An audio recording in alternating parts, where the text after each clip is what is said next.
గాన గంధర్వుడు ఎస్పీ బాలసుబ్రహ్మణ్యం ఈ పేరు తెలియని వారుండరు. అందున నెల్లూరు జిల్లా ప్రజలకు ఎస్పీ బాలు అంటే సొంత ఇంటి మనిషే. ఎందుకంటే బాలు సొంతూరు నెల్లూరు కావడమే.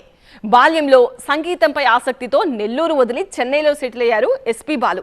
తన మరణానికి ముందు ఆ ఇంట్లో వేద పాఠశాల నిర్వహించడానికి కంచి కామకోటి పీఠానికి అప్పగించారు బాలు. ఇప్పుడు అక్కడ వేద పాఠశాల నడుస్తోందా?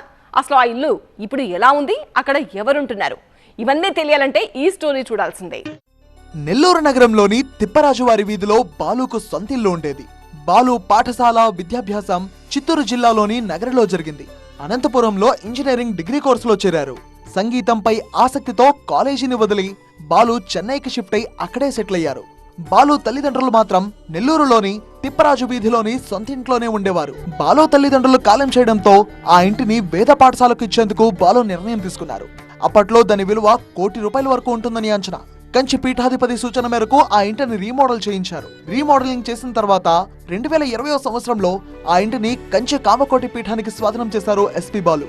అదే ఏడాది బాలు కోవిడ్ తో కాలం చేయడంతో పీఠం నిర్వాహకులు ఆ ఇంటిని ఉపయోగించుకోవడంలో విఫలమయ్యారన్న విమర్శలు వినిపిస్తున్నాయి. వేద నాద అభ్యాసాన్ని ప్రోత్సహించడానికి ఆ ఇంటిని ఉపయోగిస్తున్నామని నెల్లూరులో జరిగిన ఒక కార్యక్రమంలో కంచి కామకోటి పీఠాధిపతి హామీ ఇచ్చారు.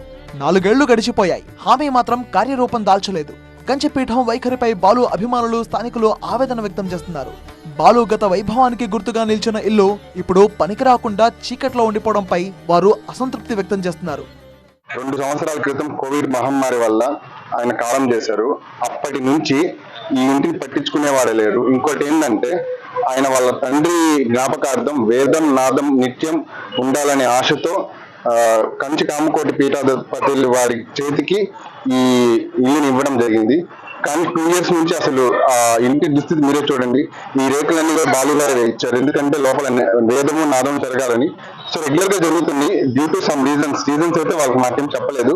సో లోపల డ్రైనేజ్ ప్రాబ్లం ఉందని 2 years నుంచి ఆ ఇంటిని మూత వేసేశారు. అదేమంటారంటే కార్లు రావడం కుదరలేదు అంటారు. అదే పీఠాధిపతుల వారు ఇదే ఎస్కార్ట్ లోనే ఈ సమ్మెలోకి వచ్చి ఆయనంతటా ఆయన తీసుకున్నారు దీన్ని. బట్ స్టిల్ ఎవరు దాన్ని పట్టించుకునే వాళ్ళు లేరు. ఇకనైనా ఆ కంచి కామకోటి పీఠం వాళ్ళు మళ్ళీ దాన్ని తీసుకొని మళ్ళీ స్టార్ట్ చేయడం మనస్ఫూర్తిగా కోరుకుంటున్నాను. బాలు విరాళంగా ఇచ్చిన ఇంటి నిర్వహణ విషయంలో కంచి కామకోటి పీఠంపై వస్తున్న విమర్శలపై పీఠం నెల్లూరు శాఖ స్పందించింది. 10 మంది విద్యార్థులతో విరాళంగా ఇచ్చిన గృహంలో వేద పాఠశాల ప్రారంభించామంది.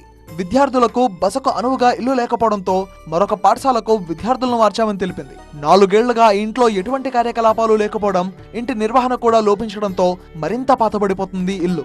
రానున్న కాలంలో అయినా కంచిపీఠం ఆ ఇంటిని సద్వినియోగం చేసుకుంటుందని ఆశిస్తున్నారు స్థానికులు. ఆయన ఇంత అభిమానంతో అంత క్లాసులు వదిలేసి వాళ్ళకి ఇచ్చినప్పుడు దాన్ని ఉపయోగించకుండా ఉన్నారు. దాన్ని నిరుపయోగం కాకుండా దాన్ని మంచి ఉపయోగకరంగా ఏ సంస్థకైనా ఇచ్చి దాన్ని మంచి ఆయన పేరుని ఇంకా ఉన్నతికి తీసుకురావాలని కోరుతున్నాం. తన తల్లిదండ్రుల ఆశీర్వాదంతో గాయకుడిగా ఉన్నత స్థాయికి చేరారని బాలు పలు సందర్భాల్లో చెప్పారు. వారి గుర్తుగా వేద పాఠశాలని ఆ ఇంట్లో నిర్వహించాలని కోరుకున్నారు. బాలు ఆశించిన విధంగా కంచి కామకోటి పీఠం ఆ ఇంటిని ఉపయోగిస్తుందని ఆశిద్దాం.